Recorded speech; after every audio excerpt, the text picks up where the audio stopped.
Hello. So far, my articles and videos on this blog have been chiefly about Colt revolvers. So I thought I'd change gears a little bit and switch to Smith & Wesson. Since this is not a Colt blog chiefly, it's a classic guns blog, which includes Smith & Wesson. And that is the original Smith & Wesson, old Smith & Wesson. Or more to the point, as most firearms enthusiasts watching this would agree, pre-1999 Smith & Wesson. Or, dare I say, pre-lock Smith & Wessons. This is a Smith & Wesson Model 15. It was made in 1971. It's a fine classic gun. You can find them very cheap at gun shows, sporting goods stores. That's essentially a Smith & Wesson Model 1938 Special with adjustable sights and a bomb and front sight. It's kind of the offshoot of the Smith & Wesson Model 14, which was called the Target Masterpiece back in 1947, which was a 6-inch barrel instead of this 4-inch. And later, it was, I think a year later, 1948, I believe, and I may be wrong, out of that became this, what they call the Combat Masterpiece, a 4-inch barrel with adjustable sights. It's which on the side, it also led to the development of the Smith & Wesson Model 19 or Combat Magnum, which could shoot .357 Magnums, and the difference looks very similar to this, only it more commonly has a target grip and a full or a half underlug here, which covers the ejector rod, and a heavier bull barrel. These guns are excellent. It's a great shooter. It's perfect for a beginner. It's just because it is adjustable sights and they're a little bit easier to use for the eye. They are adjustable depending on the ammunition you're using, and like even like a service revolver that has fixed sights, like the Smith & Wesson Model 10. You can also change grips if you desire. If your hands are too big or for whatever reason, you can change grips to like target grips. These are some target grips I found at a gun show. I often switch it off this gun. I have pretty large hands, as you can see. You can also use Patchmeyer or Hogue grips, rubber grips, whatever suits you. This is pretty adjustable. It's something you can change off if you want to. I just got through cleaning this gun a few minutes ago, breaking it down. I haven't done it in years into one of these Smith & Wessons, and I was surprised I was able to do it 10 years ago without anything to help me, just kind of as I went along. I actually find Colts easier to do, but that would probably change if I did this often enough. Anyway, it's, as you can see, this gun has a lot of wear on it. Holster wear. I mean, this even a little bit of cylinder end shake here, but it does go bang every time you pull the trigger. It's got a lot of wear. These are old grips. They have some wear. But gun wear is really not something you need to worry about a whole lot.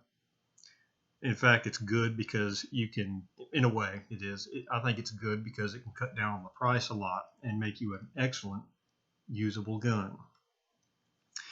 And if these little holster wear areas here all bother you, a little bit of cold blue or perma blue that you can get at Academy or Brownells or Bass Pro Shop or wherever you get your material from, it will touch up that a little bit, polish it up a little bit, just apply some blue to it, rub it with steel wool, repeat the process over and over until it looks real nice. And it won't last long. It'll probably last a few weeks before you have to do it again, which, maybe that'll bother you, maybe it won't. But even if this were original hot blue, it would still eventually wear this down to where it is now. So, holster wear is just going to happen on a blue revolver. It's just part of the life of the gun. But it really doesn't matter. It still works just fine.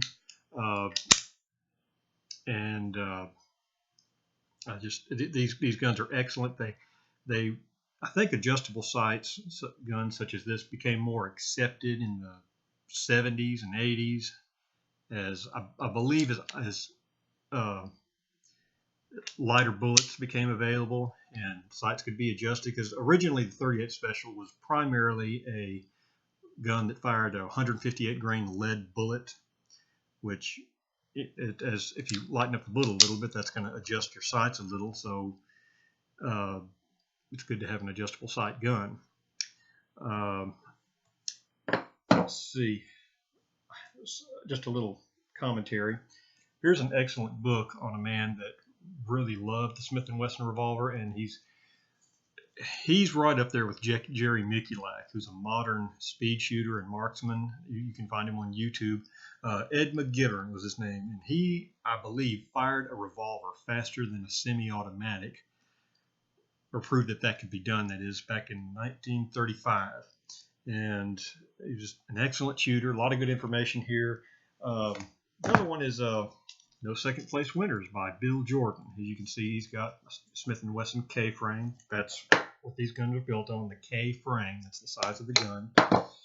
And he also heavily favored Smith & Wesson, and even carried Colts too. He had, I believe he owned a Python and a Trooper, and he's got pictures and discusses that a lot. But he was also a heavy proponent of the Smith & Wesson gun, particularly the Model 19. And but anyway, Smith & Wesson does make a great gun. I know I've talked a lot about Colts on this website before, and but Smith & Wesson, I would say, is a very close second favorite. And just this is something I want to stress here. Don't underestimate these guns, these older guns. Just because it's older doesn't mean you throw it away. In fact, if you walk into the average Academy or Bass Pro Shop or modern gun store that sell modern Smith & Wessons or Tauruses or Rossies or whatever's laying under the glass, you're going to find that the trigger pull on those guns is very tight. It's real clunky, and oh my gosh, there we go. It's not this gun. Smooth, very smooth.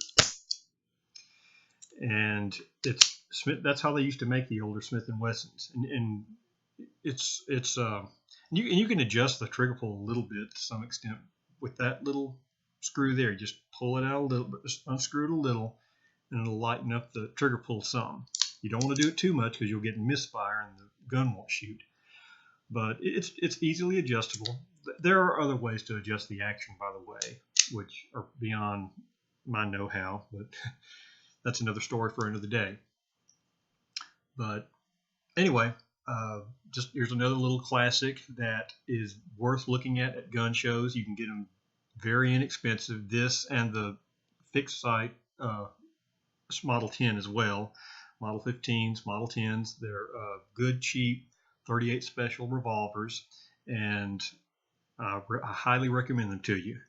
So keep an eye out for them at gun shows. They make great guns for carrying in the car or the woods or on your belt, or even a concealed handgun. And I've said before that can be done.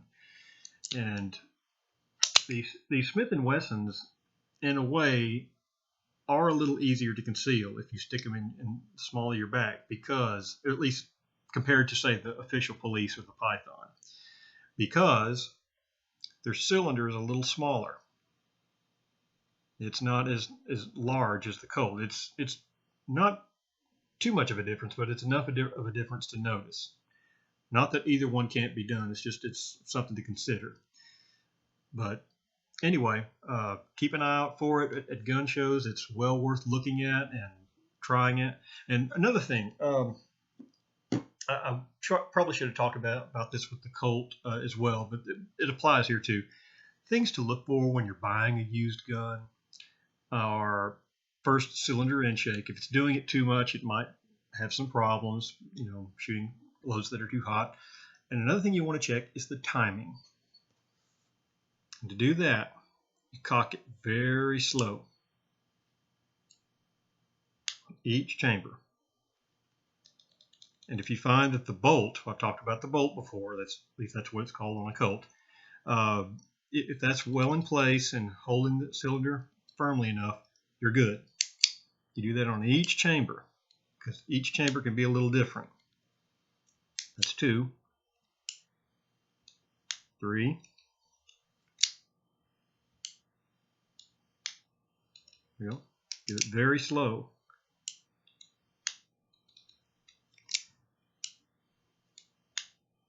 5, and I think that's 6. Let's do it one more time just to be sure. I kind of lost count there. Yeah.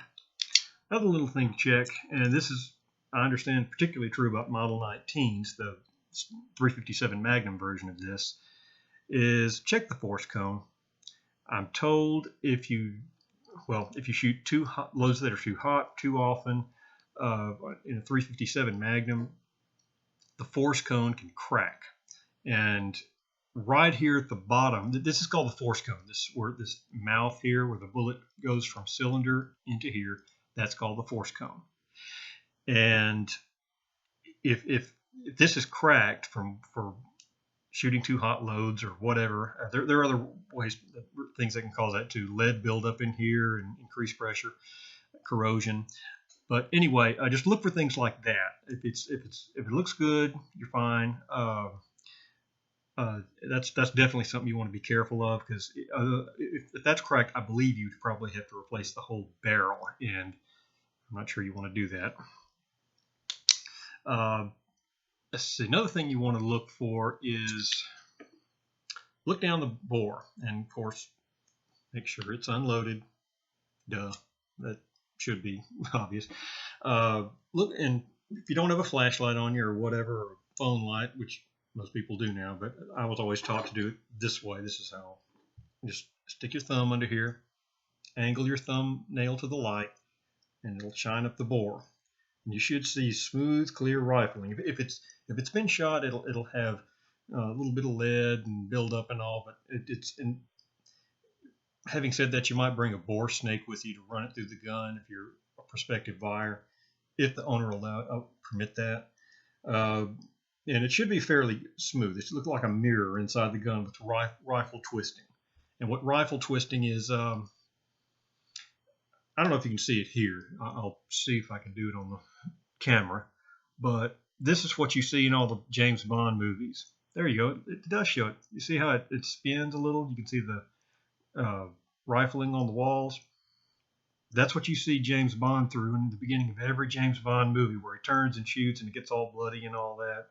That's the rifling. It looks pretty good, doesn't it? That's what you want to look for. And I'm sure there are other things that I'm not thinking about, but those are things that come to my mind every time I look at a gun to buy or a revolver. So anyway, I hope this video has been helpful to you.